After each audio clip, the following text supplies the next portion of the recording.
Hello everyone and welcome back to Sudden Wealth. I hope you're enjoying the rest of your weekend and you are gearing up for the week. Very quick update. I do expect stocks to relax a little bit from last week. I don't think we're going to have not nearly enough as a good week as we did last week, but maybe I would say we're probably going to see some pullback or at least consolidation within a bit of tighter ranges. I don't think we're gonna go straight up or straight down, so I do think we're gonna take a breather here. So that is my expectation. Bitcoin is holding well above 35,000, 35,200 last time I checked, and Ethereum is finally catching a bit, approaching the $2,000 level. And to be honest, I do see something a bit different in this cycle, which is when we see some big runs on Bitcoin and people are starting to expect the cycle, they usually know that it goes Bitcoin, Ethereum, altcoins. So we are starting to see a bit of a front running, meaning going to Ethereum a bit sooner and to altcoins even a bit sooner than previous cycles. However, Bitcoin is still outperforming Ethereum. It's a bit normal in Q4 that Bitcoin tends to outperform Ethereum. But in any case, that's the quick market update. If you do enjoy the content, please like and subscribe. That's the only thing that I ask of you. And thank you very much for your support. So I titled this video something, I didn't think about the wording exactly, but something around the notion of, okay, I'm retired from crypto, now what? Right? To be clear, I apologize, it's a little bit of clickbaity.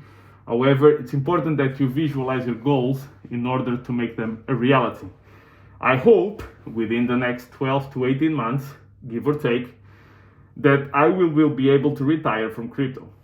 That is my goal. My best blue sky scenario is, I would say, generational wealth. So wealth not only for myself but for future generations. Base case, I would like to retire and have financial independence. Worst case, let's see if I can get a free house out of this one. But in any case, okay, what if I get retired? Most people don't prepare for it and they suffer of something called sudden wealth syndrome, which is the name of the channel, and it's something that impacts people that win the lotteries, they make a lot of money in short periods of time, or in this case, I see it as a very nice symptom of being part of Richard Hart's ecosystem. Or better put, Richard Hart designed ecosystem, because one of the things that I really like is that pretty much all the pushing and all the development that you're seeing in the space has nothing to do with Richard Hart and is actually being brought in by the community on their own and not as employees of a company, which is what real DeFi looks like. For you to have an idea, Pulse Chain is already the third most decentralized blockchain in terms of number of independent validators that it has. And it's a chain that has been out since May of this year in the middle of a bear market. So that is quite telling, and those are the things that I refer to as real DeFi. But let's go to the point. Okay, I get all this money, let's assume, right? I start de-risking at the end of the bull market, and now what? That is the question. Now, it always depends on the absolute value that you're looking for. So in my scenario, I've estimated that about $8 million to $10 million should be enough if you apply the money wisely. So for example, people say, oh my God, but that's not nearly enough to survive.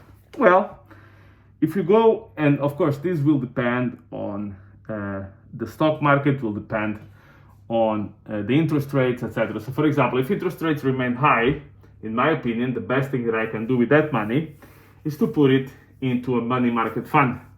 Why? Because it pays 5.5%, and it's, well, one of the safest risks that you can get. Now, the value of the bonds within the money market fund can vary, but if you hold them to maturity, you don't really care, and you get the interest. So for you to have an idea, 8 million, and these money market funds are paying 5.5%. That means if you put 8 million aside, that means that you get $440,000 on a yearly basis from doing nothing. You see, the problem with people when they get a lot of money is that they have no plan for anything, and they quickly fail to realize that when they buy houses, when they buy cars, they have things called insurance, taxes, maintenance. All of these things take money out of you. So it's actually a statistic which is quite scary, to be honest, which is something to the nature of about 60% of people who win the lottery are worse off financially after 2 years than they were before winning the lottery, because they forget that all these assets have costs. So you should have a stream of income as reliable as you can. I mean, in my opinion, right? I mean, it's up to you. It's up to you to make your own decisions. I'm just telling you about how am I thinking about this. If in any case there's been a lot of money printing and rates are really low, probably there's going to be some opportunities on stocks, depending on what has happened in a few sub-segments. So one thing that I would be looking at for sure would be AI stocks, particularly the ones that are looking to survive, because I do think they will be the next Amazons, the next Microsoft, etc. And of course, I would always leave a big percentage in crypto, and I would be preparing for the next cycle. And what about location? So let's say I've gotten that money, and I've gotten the target that I needed. Where am I going to live? And I've actually spent weeks and weeks looking into this, and the best option for me that I think that I would take, this is not financial advice, this is not tax advice, this is not any of that, this is what I've been searching. I think the best option that I've seen is, depending a bit on your citizenship. So for example, if you are part of the EU, or you are married to someone on the EU, this would actually make a lot of sense, which is going to, or in the case that you're not a US citizen, which is my case, not a US citizen. Other than that, people have noticed from my accent that I look like South America, but I will leave it to anybody's speculation. The best option I've seen is to retire in the Cayman Islands. And the reasons that I've seen is basically you need $500,000 as a deposit at all times, and you need $1.2 million in real estate. Other than that, you get this temporary visa for 25 years. And basically the country or the territory, it's a British territory, you get a 0% tax on everything, including GST, global sales tax, if you're in North America, or the VAT if you are in Europe, the value added tax, even that one is zero. So basically all the tax is 0%. Then it has no winter.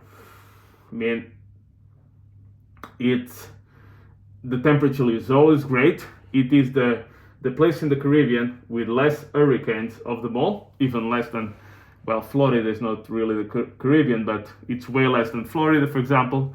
It has similar and actually higher living standards than the UK in terms of education, lawyers, medical assistance. Crime rates are extremely low. As you can imagine, people are very wealthy, so that tends to lead into lower crime rates. No winter, sea temperatures are great. Good place to escape if things get bad. in terms of conflicts in other places of the world. The currency is linked to the dollar, which, I mean, the dollar is garbage, but is the best of the garbage currencies that we have. So that part is actually good.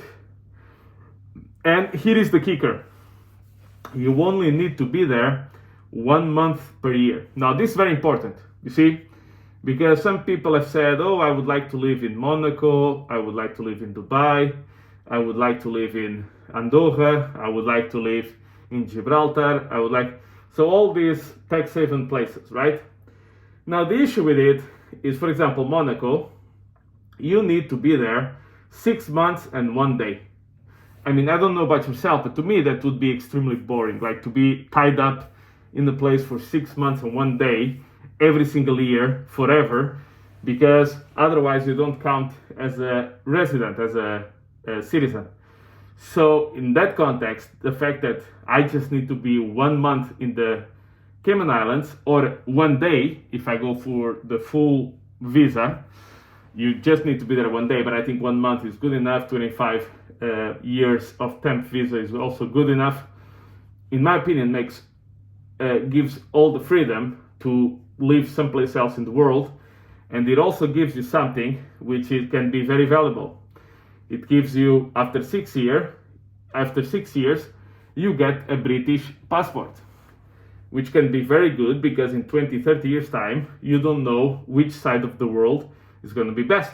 I mean, I have suspicions, but having 2 passports, and one that gives you an easier access to the Commonwealth countries, Canada, US, Great Britain, Australia, New Zealand, and I believe South Africa as well, you don't know which place is going to be better.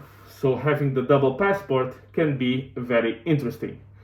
Now, this is what I'm looking for, and this is how much money I think is going to be required. Am I going to get there? I don't know. I hope so. I hope that I can broadcast that journey to the world. And that is my plan when retirement comes for me, hopefully. So that has been the best option that I've seen. And I do hope that will turn into reality one day. Now, does this mean that you should follow me, copy me, just, oh my God, this guy told me this, now I'm going to just do. No, I'm not giving any kind of advice, not financial, not tax advice, not motivational. No, I'm just telling you what are my plans for retirement, because I do want to be a victim of sudden wealth syndrome, but without the bad symptoms. That's all.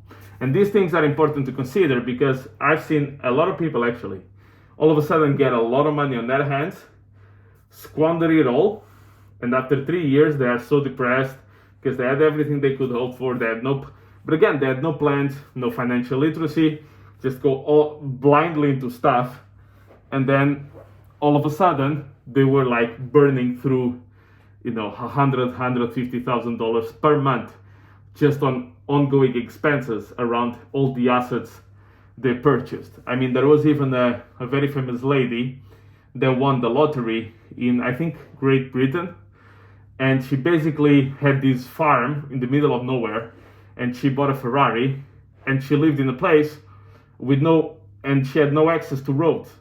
Like, she actually had to walk for like a mile, and then she would get access to a rudimentary road. Yet she bought a Ferrari, had it brought up via helicopter or whatever, and she couldn't drive it.